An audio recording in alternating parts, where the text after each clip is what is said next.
the physician has to believe in it first, right? So you can't go to a patient and say, hey, I don't really know how this is going to work, but let's try it, right? So you have to believe in it as a physician, before you can convince your patient that this is a valuable part of their care. And again, as I say, my line that I tell all of our patients is, we want to be proactive rather than reactive, and this allows me to do that much better. Hi, I'm Dr. Phil Gauthier, a transplant nephrologist and Senior Medical Director here at Natera. I'm joined today by my friend Matt Cooper, who's a transplant surgeon at the Medical College of Wisconsin and head of the abdominal transplant program there. Dr. Cooper will be discussing his clinical experience with Prospera as a leading indicator of transplant rejection and how this is supported by the interim analysis of our ProActive registry. He will also be discussing the recent American Society of Transplant Surgeons clinical practice guidelines for the use of cell-free DNA testing. And finally, he'll discuss how clinicians who are interested in implementing this technology for the surveillance of their transplant patients may do so. And I hope you'll enjoy it. Matt, why don't you tell us a bit about yourself? Yeah, thanks. So I'm currently a clinical transplant surgeon. As mentioned, I'm actually new to my position there in Milwaukee. Okay. But I've been doing clinical transplant now for 22 years. I started, of course, when I was a teenager. But so I've been at 3 major clinical transplant programs, primarily on the East Coast. My focus really is in kidney and pancreas transplant, but also quality metrics. As the previous OPTN president, that's also very important to me, is to figure out ways that we can constantly try and do things better while, also making sure that we aren't limiting ourselves from being innovative because of too risky an outcome. So when it comes to taking care of patients, it's always been important to me to try and have the best technology and the best opportunity. So I've also been involved in clinical research, pretty much the entirety of my career. So I've watched the development of new immunosuppressive agents and, and the changing of methods of following patients. And, certainly akin to our conversation, transplant diagnostics has just been, really exciting work, as it's given us, I think, better opportunity to be, I always like to say, more proactive rather than reactive. So this is, really why I think this is such an important topic. So Matt, how did you first get into cell-free DNA, and how would you recommend your colleagues start learning about cell-free DNA surveillance and become comfortable with the technology? Yeah, so key opinion leaders have something to do with it, Phil. When the data came out, a number of really well-respected clinicians, both nephrologists and surgeons and immunologists across the board, I think, really were impressive to me that this was something that I had to get an experience with. And I'm now, like I say, I got too many gray hairs. I'm the old guy now. I've always think that if there's a possibility that we can do better, I think we have a responsibility to get an experience and to find out for ourselves. I go so far as to say I think it's irresponsible not to try something that maybe be better. Particularly, when we recognize, I don't think all of a sudden organs are going to start dropping from heaven. We still have a tremendous organ shortage. In fact, if we think about, the big picture, we still have, 80% incident patients that aren't even getting to transplant list, right? So all of a sudden, we have to recognize the fact that we have to do better with the organs we have available to us. And even if cell-free DNA enables an increase in graft life of 2, 5, I don't care how many years it is, to me, that is an opportunity that we can't waste. And so when I first started to hear about this, again, as the scientist and as a responsible physician, I was cautious, wanted to make sure that we weren't breaking down what we had done for a long time, and in a scientific fashion, as best as I can think, trying to get those concordant samples and recognized, hey, this is as good, if not better, than what I was doing biopsies. Right. And so, you also have to you have to get your team in behind it as well. So this can't be a one-man band. This has to be something that your nephrologists all believe in. You have to demonstrate a couple wins, to your question earlier.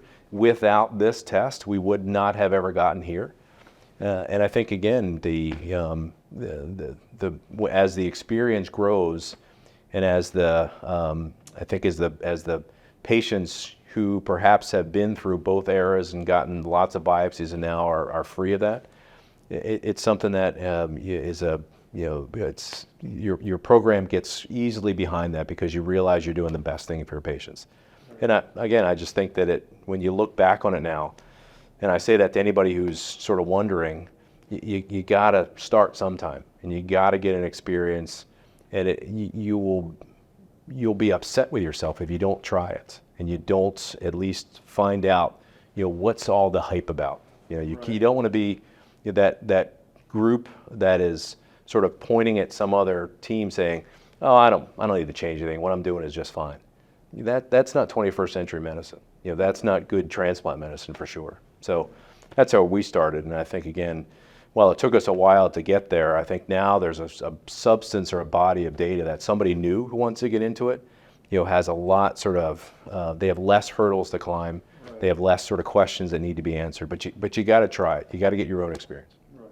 So tell me how you're using cell-free DNA currently and how it's changed your practice in the last few years. Yeah, I have an interesting sort of journey how I got to this place. Mm-hmm. So our practice, and I think most people would define high-risk donor recipients at our program, regardless of what bullet points you put to it. And in my mind, it was always important to try and stay ahead of what we knew was possibly coming when you're doing a lot of repeat transplants and high PRI mm-hmm. patients. So we had a protocol biopsy. So everybody got a biopsy at 6 months and 12 months. This is about 4 or 5 years ago. It's got to be tough on people though, right? It was incredibly tough, but we thought, gold standard, we should mm-hmm. use that. And it would allow us, again, to hopefully recognizing we were already sometimes dealing with marginal organs, that we could get longer graft survival. High risk would also get an additional biopsy. We would always tailor that also with a donor-specific antibody. And it worked, but to your point, it was incredibly labor intensive. We had one nurse whose entire job was just to set up biopsies and trying to get people into the hospital, and then they have to stick around for a period of time afterwards. So, from a patient satisfaction, it fell way short. Right. Certainly kept the funds for the hospital up because they're very expensive biopsies. When cell-free DNA became available, when Prospera was something that we had our options to be able to use, like any good scientist, we wanted to try it our own. Mm-hmm. We just didn't want to accept the data and say, let's across the board change our practice. Right. And so we did concurrent samples, with our standard DSA and biopsies, along with utilizing the cell-free DNA. We found tremendous concordance with what we saw in the microscope, and it allowed us to really, in a short period of time, quite frankly, just eliminate biopsies altogether. And so we started utilizing it on a protocol according to the package insert. We became more comfortable with not only looking at the percentages, but also looking at the deltas and figuring out, again, we became a much better, consumer of biopsies. Okay. And we found we didn't need to do maybe as many protocols in the first year as it initially called for. And we became, I think, appreciative of the fact that this was a leading indicator for us that something was going on. And I think some of that is because we became so comfortable with biopsies, we were able to sort of move away from that and move into something else that we thought was better, but it still demanded we react to it. So we use it now on a regular basis for all of our patients. Okay. It's, I say 4 times a year. If we're not perfect, it's because, again, it's a lot of patients and a lot of samples. And then certainly anytime there's a for cause, we are trying to utilize Prospera to help us determine, does this require a trip to the interventional radiology or not? Right. Or can we just be a little bit more sort of increase their immunosuppression, their follow-up? But it's just been a game changer for us. So we're really, really happy with how it's integrated into our practice. Well, that's great to hear. So by what percentage would you say your overall biopsy use has decreased? So again, if you're thinking about every patient, getting 2 or 3 biopsies a year, and that at our peak we were doing 300 kidney transplants. Now we're only doing probably 30, 40 biopsies a year. So it's probably dropped it by like 75%. Yeah. So it's so much better for all the obvious reasons, but also let's be honest. Not everybody looks at a biopsy the same way, and sometimes we can't be sure that even what we see under the microscope is appropriate, is timely, and is something that everybody would see if they were looking at the same specimen. So it's just been such a better way to manage patients. Yeah. So you're saying cell-free DNA is more objective than histology? I like numbers, right? Numbers are nice, and particularly when you can trend things, which is again what creatinine used to be, and albeit less sensitive and less specific, it it gave you something you could follow. When your creatinine changed, you did something. Now we have a much better sensitive and specific tool that, again, you can trend. And you can start to see not only when your absolute value is above a certain threshold, but what direction things are going. So I think it's so much more objective than even what you see under the microscope. Okay, so you think that the direction and the kinetics and change over time is also important in addition to the absolute cutoff? That's, again, yeah, I do, because that's how we, again, that's how we changed our practice was, and that's why I encourage everybody, if you've never utilized the product, it takes some time. I mean, you can't just expect, a one size, one time is going to be the decision maker for all your patients, but you do realize that the inter and intra patient variability is a real thing. And sometimes, one individual's baseline is very different than another's, but the delta, even if it's below a certain threshold, is a sign, right? So we know that it's a sign of kidney injury. So what is that injury? And I've always thought, we take on the responsibility of the management of these patients, so I'm not going to turn a blind eye when there's something that says there's an injury here. Let's figure out what that is. Right. So how would you say cell-free DNA compares to, for example, donor-specific antibodies? Yeah. Interesting question. If you would have asked me 10 years ago, I was a big believer in DSA. I grew up in the land of Johns Hopkins, and DSA and positive cross-match transplants and all that was the key to survival, not only for the patients but for the transplant program. But now I look at DSA, and we have so many examples, and I think it's more than just one-offs of patients that have DSA negative antibody-mediated rejection. And so I use it. I think it's foolhardy not to use it. We have it at our disposal. But at the same time, I'm also appreciative of the fact that when I integrate cell-free DNA and DSA into my post-transplant modeling or my post-transplant care, I don't use a negative DSA alone if there's something that my cell-free DNA is telling me. So it's important because it helps me sort of create a picture. If they're both elevated, then boy, I've got an easy shot at this. But for the most part, I don't think that if I had to choose one or another right now, I would choose the cell-free DNA. Okay, well, thanks. So it sounds like they're complementary, but okay.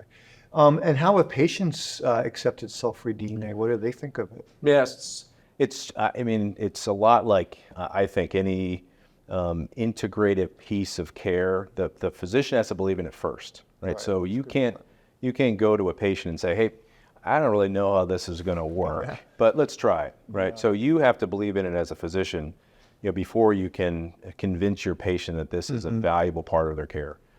And again, as I say, my line that I tell all of our patients is, we want to be proactive rather than reactive, and this allows me to do that much better. And so when I tell patients, that this is, going to be part of their standard postoperative follow-up that mirrors what would be a standard follow-up date anyway, and we're going to take additional blood and we're going to send it for cell-free DNA. Oh, by the way, we'll be able to avoid a biopsy.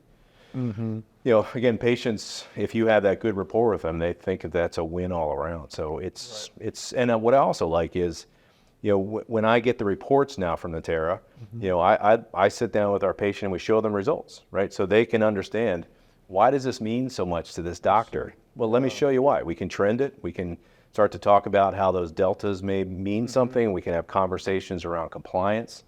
And so I think it's a conversation that has more value, because patients, if you've said this from the beginning when they have in their transplant that you're going to do this, and you show them the data and all the science that you can present around that, and that's your partnership. I mean, that's, I think, very important for adherence long term. So it sounds like it's understandable to the patients and they kind of get what the data is saying.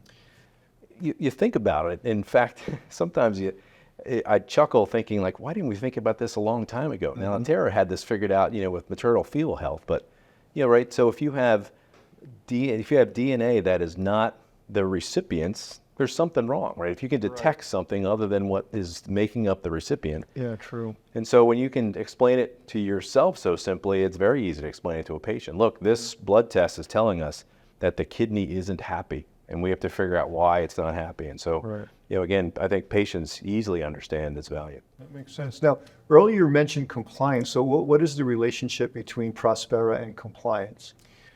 So, compliance is a tough thing to measure, one. Now, we still have that same nurse I told you about before who helped us arrange all the DSAs. Right. She now helps us with the cell-free DNAs. But I think what it does do is, so what I love about cell-free DNA is its negative predictive value. So Okay.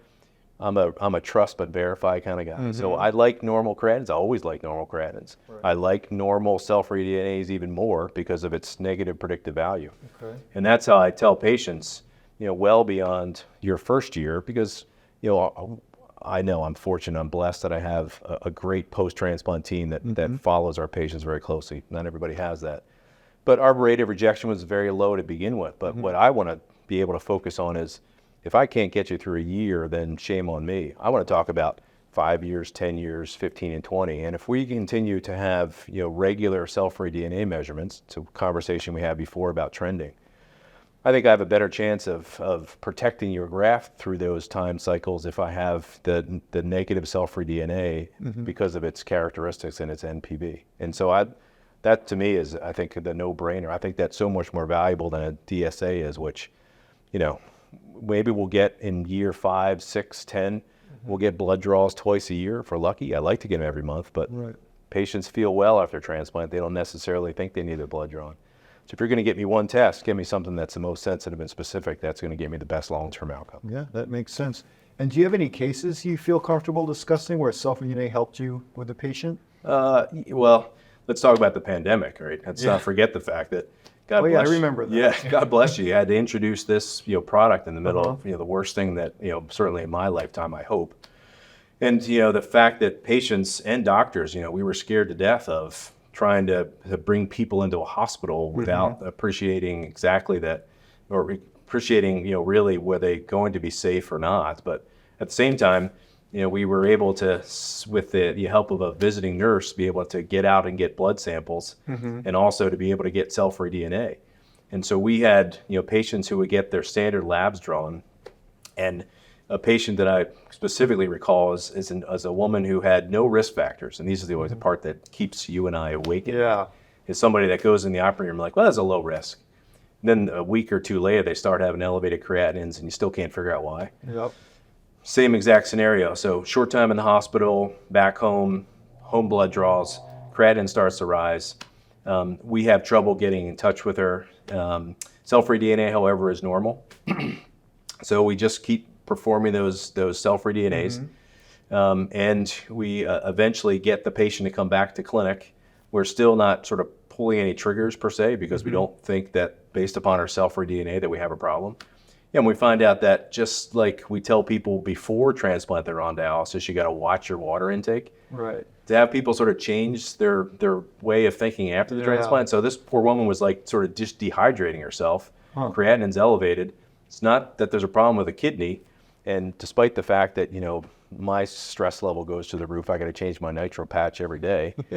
This cell-free DNA allowed me to say, she's probably okay. I'm not going to, completely lose my mind. But it just, again, allowed me, I think, the confidence to say, well, figure out what this is. I don't need to rush to a biopsy. And, I have sort of lots of examples where it's enabled me to, again, avoid what is, I think, in some ways, a dangerous procedure. If you haven't seen a complication from a kidney biopsy, you haven't done enough. Oh, I sure have seen a complication from a kidney biopsy. Man, I've had to take many patients to the operating room after a biopsy. And we've lost kidneys for biopsies. And like I said, with our experience in protocols, the negative or normal biopsies, sure, that made me feel good. But think about all the near misses we had with what could have happened with a biopsy going bad. So, like I said, I just love the fact that I think it's a better care for patients. I think it, in some ways, maybe it treats the doctors too because we need some sort of numbers. I like numbers. But I think overall, it's patient-centric. It's the best thing for the patient. Yeah, unfortunately, I haven't had to make those calls to a transplant surgeon. I just did a transplant biopsy. Do you have an OR free at the moment? Because something's, so let's shift gears a little bit. And I know you've been very involved in the ProActive Registry interim analysis. So what do you think of those data? And is there anything there that has surprised you?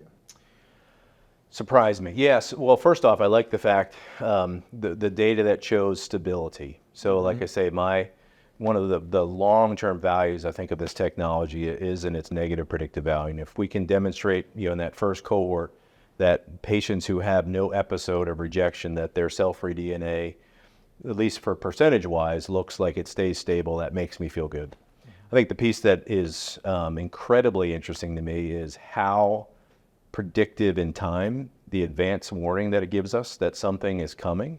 Some of the data that shows up to 6 months when we're talking about looking at ABMR is, I think, incredibly valuable. Right. And I think what that does is it allows us, if only to increase immunosuppression, but it allows us to identify a subset of patients that we have to keep a closer watch on. Right. And I'm okay with that. And otherwise, like I said, I think when we talk about high risk and low risk, boy, you think we got that right?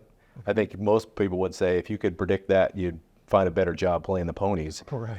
But the reality is this data truly shows if you have an elevated cell-free DNA, and you better follow them a little bit more closely, and/or you better think about biopsying early. I think that's the critical piece. Is if you're going to rely on this data, when it changes, you got to use it. Right. But I'm really pleased at how early, particularly what I see in the first year from the cohort that we've examined, gives you that lead time to be able to get on top of things much more quickly. Right. So that really is, I know this expression is thrown around a lot, but that really is a paradigm shift compared to the reactive biomarkers, the lagging biomarkers we've been using so far. It actually is embarrassing when you think about how we've been doing things for a while. I mean, granted, we didn't have anything other to choose from. Right. When you look at the time lags of changes in either biochemicals with creatinine or changes under the microscope, it just makes more sense. This is kind of like the molecular biopsy. I think we've talked about those sort of terms. This gets much earlier upstream, and it allows you to be a better practicing physician.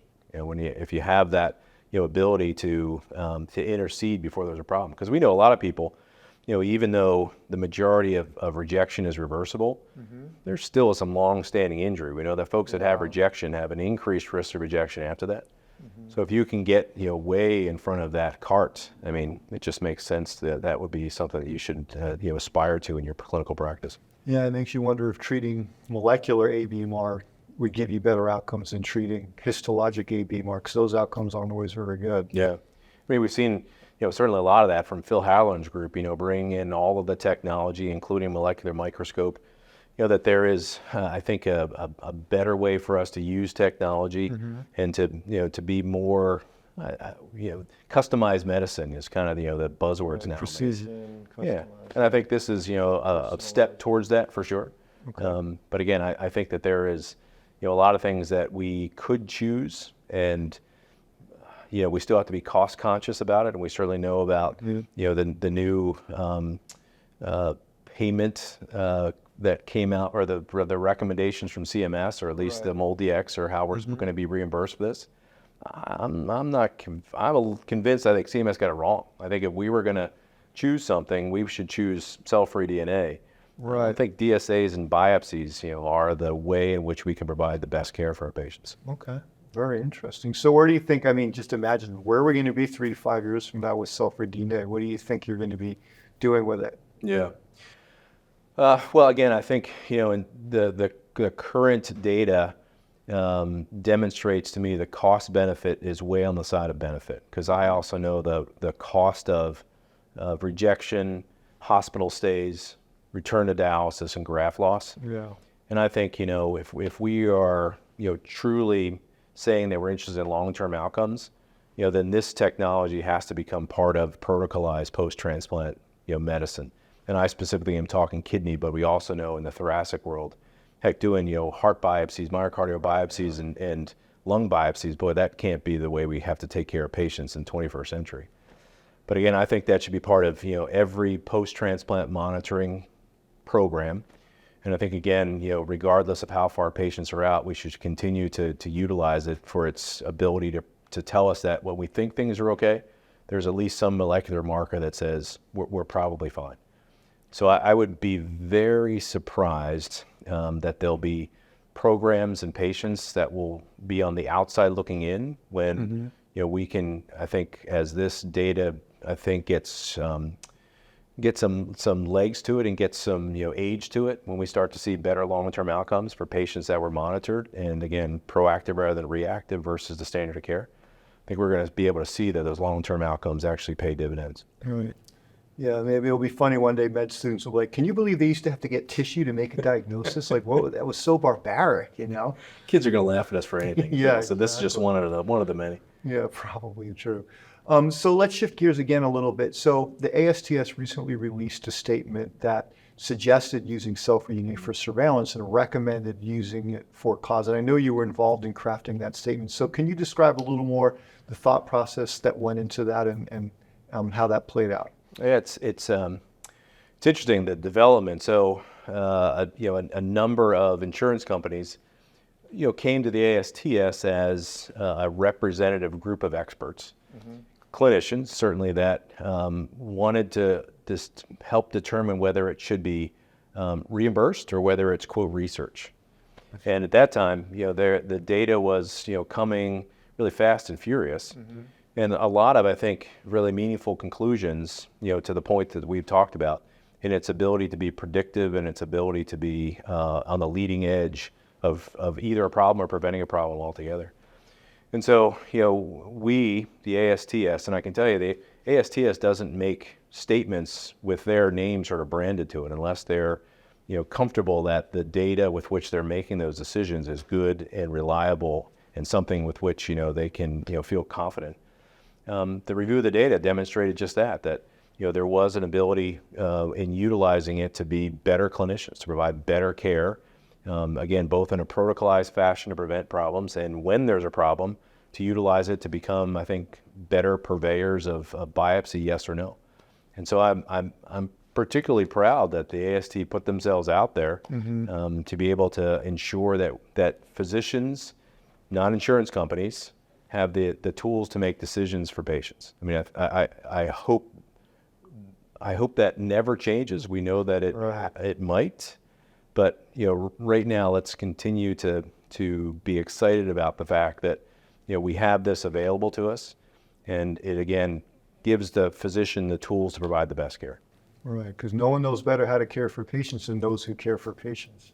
We hope so. And again, I think we have this passion about care for a transplant recipient. That for the most part, a lot of these particular kidney recipients we've known for some 4 or 5 years. We're waiting for a deceased donor transplant. They become part of our family. We care about not only their outcome, but we promise the donor that we are going to be good stewards of this gift of life, whether it's a living donor or deceased donor. Why would you not utilize the best technology to protect that graft for as long as possible? I mean, I often get accused of being too Dr. Seuss. It's nonsensical, right? I don't know why. Why would you not use it when you know it's going to provide a better outcome? Yeah, that's a great point. Yeah, because we all deeply care about our patients. I mean, I've been to weddings and funerals and all kinds of stuff. Christmas, you get all these cards from people you've transplanted before, and you realize this is the best job in the world. Yeah, it sure is. Well, we certainly appreciate the partnership. Thanks for having me, Phil. Yeah, fun. Thanks for coming. It was great. Thank you for joining. Don't forget to subscribe to be notified about our next conversation with one of our investigators.